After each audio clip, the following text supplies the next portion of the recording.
The 10th of January, 1879, Montmartre, Paris. In the light of gas lamps, the red and white circus ring assumed an orange and yellow glow. The orchestra struck up. The whole place breaks out in song.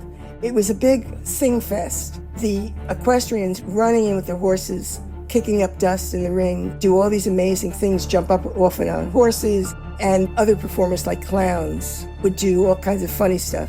Dressed in brocaded and tasseled leotards, a tiny troupe performed on the trapeze. 16-year-old Theophilia Sterker performed her new show-stopping act, the gymnastics tree. Theophilia would do a somersault and land on a bamboo pole, which was about 23 feet high, balance from below, and start doing various things, particularly the one-arm planche. She was a contortionist, so she was beautiful doing these things. The crowd cheered as the performers took a break for the intermission. Afterwards, the orchestra led everyone again in song for the second half. More equestrians and more clowns, and there would be more acrobats on the ground. And then everyone would wait for the final act of the night. They would hear drum rolls. It would start slowly and then would go faster and faster and faster and faster. It would have been a full house because everyone wanted to see the Cannon Woman. 20-year-old Anna Albertina Olga Brown, known to her audience as Miss Lala, hung upside down by her knees from the trapeze, with a leather bit and hook in her mouth. Under the lights, her costume sparkled. Her typical, I call it strawberry red, costume with spangles and all kinds of other things from it. She wore an afro. She wore her hair naturally. And then suddenly they would wheel in this cannon on a cannon carriage, and they hooked these chains to an eye that was attached to the top of this cannon barrel. It weighed more than 300 kilograms. Miss Lala was hoisted up. With the leather bit and hook between her teeth, she lifted the cannon barrel using only her mouth. As gasps filled the tent, another performer used a plunger to stuff gunpowder down into the barrel. They lit the breech end. There was this huge explosion. Olga's body convulsed with the impact and began to rock. Back and forth and back and forth. Her teeth were showing through the bit. Silence fell. Had Miss Lala survived her most dangerous move, the iron jaw? For BBC Radio 4, this is History's Heroes. People with purpose, brave ideas, and the courage to stand alone.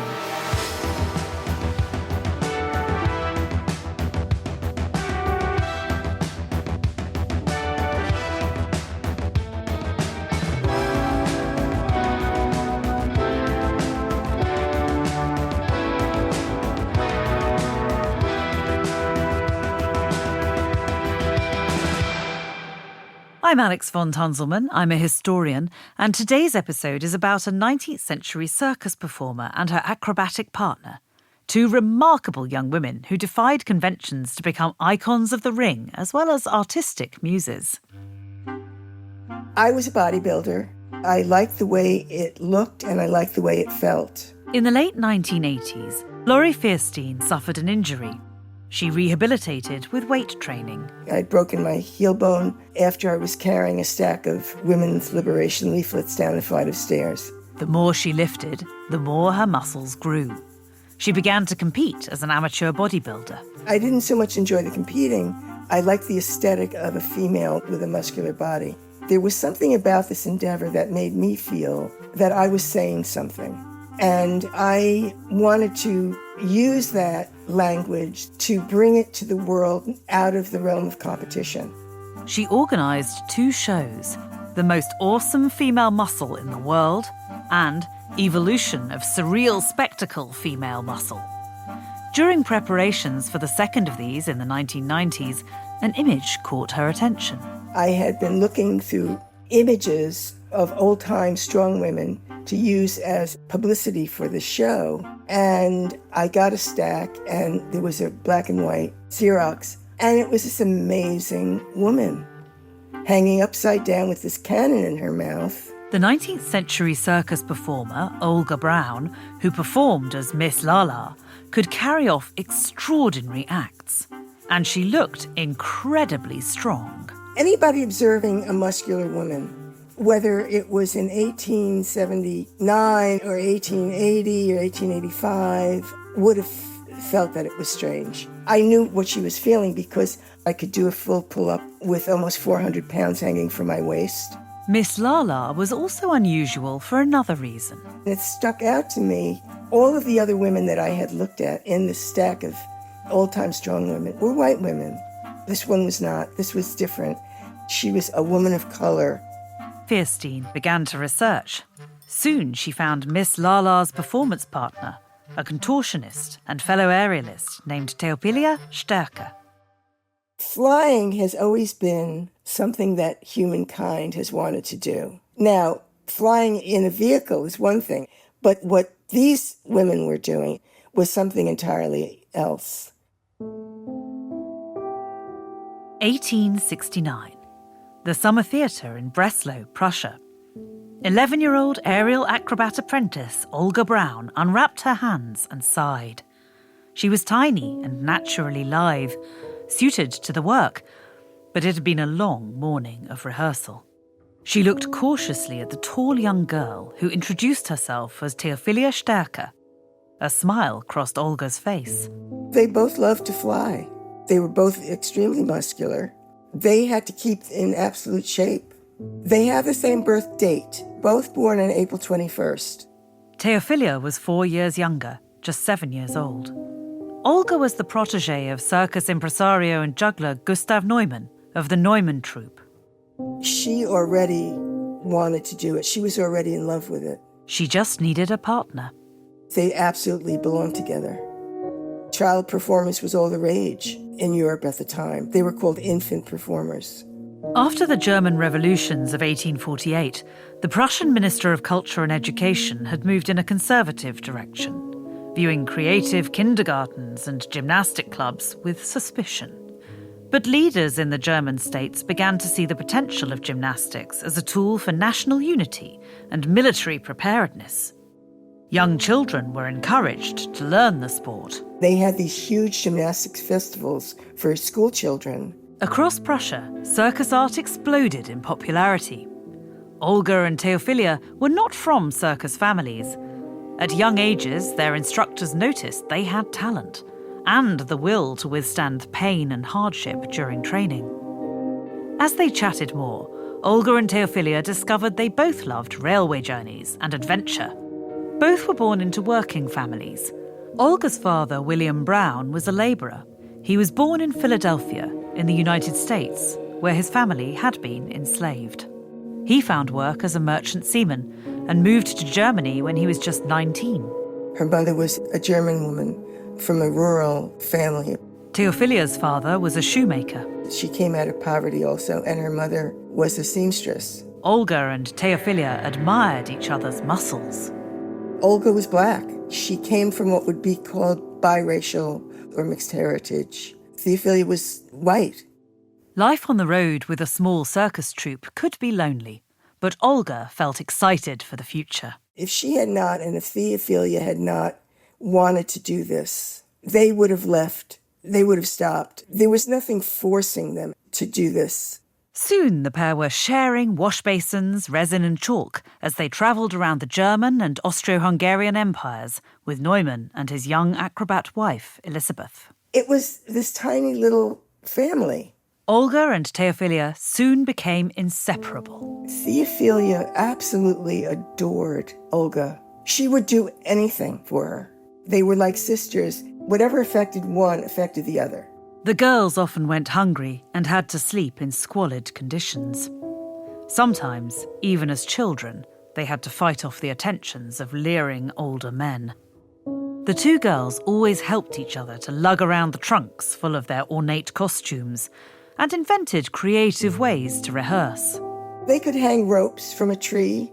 The barn would be perfect because they could hang their apparatus and they could spread hay down, so if they fell, it would be softer. December 1870. The Orpheum Theatre, Vienna. Tears streamed down Olga's and Theophilia's faces. Their impresario, Gustav Neumann, had just died. This person who was like a father to them. Neumann had been suffering with the agony of a twisted intestine.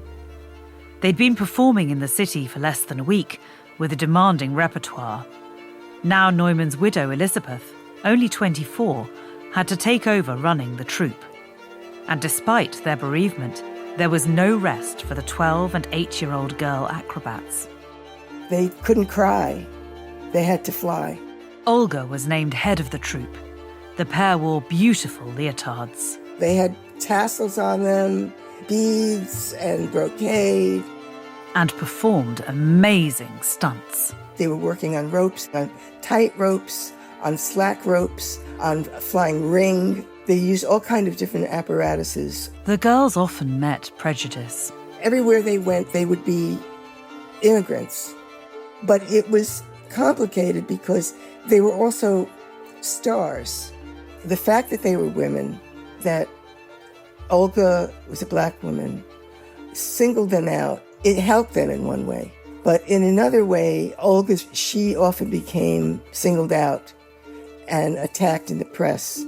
After attending a performance, a theatre director claimed Theophilia's talent outshone that of another acclaimed circus performer, Emmy Bratz. This caused outrage, with devastating consequences, as racist comments about Olga appeared in the press. There had been another article in the Vienna Daily that was even worse, that said that Olga was as ugly as Emmy Bratz was beautiful. The press compared Olga to another circus performer. A woman who had been used as a freak show in circuses, who was an indigenous Mexican woman who had hair all over her body. And she also had a number of deformities. Theophilia remained completely devoted to her partner. These were not women necessarily of words. The language they spoke was their bodies. Being together was a friendship before the eyes of Europe. Just the fact that they were together was a metaphor for a friendship between a black woman and a white woman, and that they could do it with very little clothes on, without being ashamed of their bodies. Women were supposed to be wearing bustles and long skirts and powdering their faces and showing nothing and being nothing and receding to the background, not being spectacular. They were spectacular. The pair kept performing through the Orpheum Theatre's Christmas and New Year programs, but there were even greater challenges to come. Over 3 years later, 1874, Rent's Circus, Berlin. After running the troupe herself for a time, Elizabeth Neumann had met a new partner in life and in business. He was an acrobatic clown and aerialist, Franziskus Pospischil. Under his watch, Olga Brown, now 15 years old, hung from the trapeze by her toes. Aerial work was the most dangerous work of any circus act. The equestrians were the ones who made the most frequent visits to the hospital. Aerialists made the most frequent visits to the morgue. Next were the big cat tamers, as they were called. The audience were entranced by Olga's act. She was at a height of about 40 or 50 feet, and there was no net underneath. The specter that death could happen at any time was part of the attraction for the audiences, but it was also part of the pride of the artists. They wanted to show that they could defy death. Both Olga and Theophilia trained themselves not to be afraid. They didn't earn doing this. They barely kept alive. Olga twirled her body in midair. The audience cheered. And she fell and she was rushed off. She had to be carried out and she had injuries on her neck and her hand. Theophilia stepped in and took over Olga's performing responsibilities. But Olga refused to leave her partner in the lurch for longer than was absolutely necessary. Theophilia would have been a rock, would have been a support apparatus for her. As soon as the bandages came off Olga's injuries, she gritted her teeth against the pain and got back on the trapeze with Theophilia. It was the aesthetic. They had to be sparkly, and it had to all be put together because they were stars. At the beginning of 1875, Olga was 16 years old. She was finding her trapeze work even more exhausting than usual. They would hang on to it with their hands, and then they would twirl around on it, and they would fly off of one trapeze, and they would be caught by the other artist, then fly back. And now she was pregnant. The father was the new impresario, Franz Pospischil. He was 9 years older than Olga. He had the power in the troupe. Franz was 25 and in a relationship with Elizabeth. There are no records of what happened inside the troupe at this point. For a few months, there are not even any records of their travels or performances. From the outside, the circumstances seem awkward to say the least, but a few months later, the troupe was still performing together, and Franz and Elizabeth were still in a relationship. Olga gave birth to a baby boy, who she named Gustav Pospischil. The troupe travelled with the baby. He was probably looked after by Elizabeth. As ever, Theophilia supported Olga. She took over her solo roles while Olga was pregnant. But Olga didn't want to stay away from the ring. Literally 2 months after Olga gives birth, she's performing in London. Soon they were in the ring together again. The show always had to go on. Theophilia leaned on Olga, but Olga also leaned on her, because they were a duo. One couldn't stand without the other. One couldn't fly without the other. One couldn't perform without the other. One couldn't face day-to-day without the other. January 1879. In Montmartre, Paris's 18th arrondissement, over 2,000 spectators filled the 16-sided building of the Cirque Fernando. Miss Lala was in the middle of her infamous Iron Jaw act. Olga was the rage of all Paris. She was the star. Everyone was talking about her. Other performers had lifted weights with their mouths, but Olga's finale, lifting a cannon, was her own unique invention. She'd performed it many times. Her fame was such that the troupe was now known as the Miss Lala and Kaira troupe. She performed as Miss Lala and Theophilia as Kaira.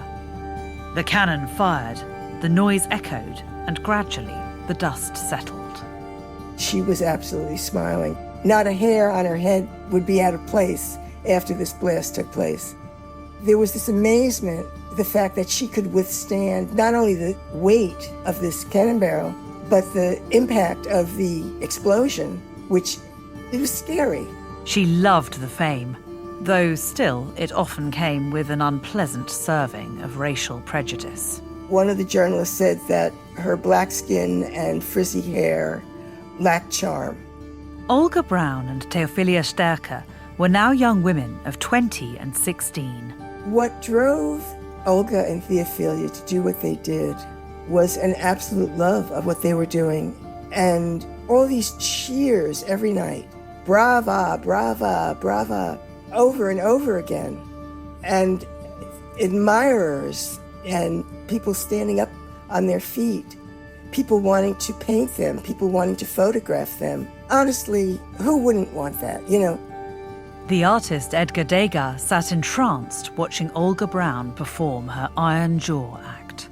Later that month, Degas invited the writer Edmond de Goncourt to meet Brown in his studio with her partner. Degas wanted to draw the women. He wasn't alone. The Parisian magazine L'Orchestre reported at the time that Miss Lala and Miss Kaira are two models envied by all the painters of the area. Other artists who visited the Cirque Fernando included Edouard Manet and Pierre-Auguste Renoir, who painted two young girl acrobats. At this point, Miss Lala was more famous than Degas. In fact, the same magazine said, "Miss Lala is the attraction of the day. To admit that you have not seen her is to lose your reputation as a Parisian." Historians are not sure if Goncourt accepted, but he later wrote a novel, The Zemgano Brothers, about two circus performers with an extremely close relationship. Laurie Fierstein certainly sees a connection. When he was writing about these two brothers who loved each other so much, and how the older was stronger and took care of the younger, and the younger was more graceful and more intuitive, it was like Olga and Theophilia were really the subjects of his book. Degas made a great number of preparatory drawings of Brown and the circus before he produced his celebrated painting, Miss Lala at the Cirque Fernando, now in the National Gallery in London. It shows Brown performing her iron jaw act. He also sketched Theophilia Sterker. Though Brown had relationships with men, some have wondered if her relationship with Sterker was more important in her life at this point. There's no way of knowing whether Olga and Theophilia were romantic partners. Did they love each other? I know there's a salacious element about it, and people want to know, But there's another thing, and it's called love. And another more important thing, in a way. And there's no way that they could have or would have been together and performed with each other with their lives literally in each other's hands. There was a total trust. One heart had to be in sync with the beating of the other heart because they operated on seconds. If they were seconds off, it meant death. There had to be a synchronicity about them. Their bodies had to be in total sync. It had to be love. What else do you call that? June 1888, Wolf Circus, Germany. A wooden circus, and it was very, very tall, very high ceilings. And Olga and Theophilia had set up for Theophilia's death dive, or the aerolith, as they had called it, a canvas and wood ramp that was set up on the very cupola of the circus, the very top of the circus, and she would jump and dive down and then land in the net. And she had done this hundreds of times. It was her signature move. It was her most daring move, and the one that everybody gasped. The morning sun shone on the city. Theophilia Sterker began to rehearse. She rose into position and prepared to somersault. Whatever she was wearing for the rehearsal got caught in one of the hooks that was holding this ramp, and so she fell, and she fell uncontrollably. She couldn't land the way she was supposed to land. She landed on her cervical spine. She broke her neck in the net. Nobody thought she was injured because what they did was they brought her off the net and they set her on the couch, and they said she doesn't look badly hurt. And they brought her to their apartment on Lindenstrasse, which was very close to the circus. They didn't bring her to a hospital. They didn't have any doctors come in. Sterker didn't scream, and she wasn't bleeding. But her injuries were worse than anyone could have imagined. She was paralyzed from the neck down. It wasn't until a few days later that they realized, and they brought her to the general hospital. It was really horrific for Olga because this is somebody who she loved dearly and who was part of her. A week later, Theophilia Sterker died. She was just 26 years old. The net was her act, and it was the climax of her act. It was the culmination. So the fact that she ended up dying in the net was a very cruel irony. It was a very cruel irony because she shouldn't have. Many newspaper reporters incorrectly assumed that it was Olga Brown who'd died and not Theophilia Sterker. The confusion was down to Sterker's performing name, Kaira. Journalists assumed that Kaira belonged to the exotic performer, and Theophilia, being white and European, would be Olga.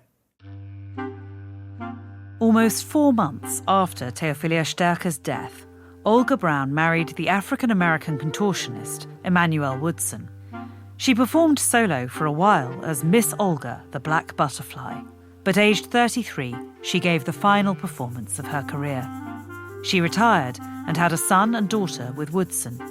The son sadly died as an infant, but her daughter, Rose Eddy, grew up to become a dancer. The Woodsons also took in Olga's 2 young nieces. The family settled in Brussels, where Olga, who was fluent in at least 3 languages, ran a cafe and managed the careers of other performers alongside her husband. For Laurie Fierstein, though, the most intense relationship of Olga Brown's life seems to have been with Theophilia Sterker. Lovers may not be even as close as they were, but they were close in ways that the common understanding of close would not apply. It was something extraordinary. something beyond the pale. Fierstein has been writing a book about her fellow muscular women. I had worked as a personal trainer for many years, and I'm proud that I spent the last whole part of my life and my entire life savings. I was just curious. I was so curious about everything. Olga Brown didn't leave a diary, so we'll never really know her intimate thoughts or feelings. Until her death in 1945, at the grand old age of 86, she kept a photograph of Theophilia Sterker. And she's carrying this basket, I think, of fruit or flowers, and her head is back. Her neck is bent back in the picture. It's a beautiful, beautiful picture. That was a part of her very being. That was her little sister, her friend, her performance partner, someone who she faced death with.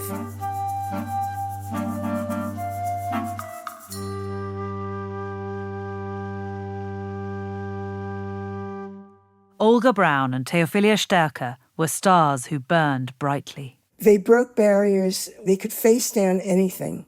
That was not what women were supposed to be doing. Women couldn't even vote. A lot was thrown at them. Each step of the way, they overcame it. All the hard knocks and the difficulty that they experienced.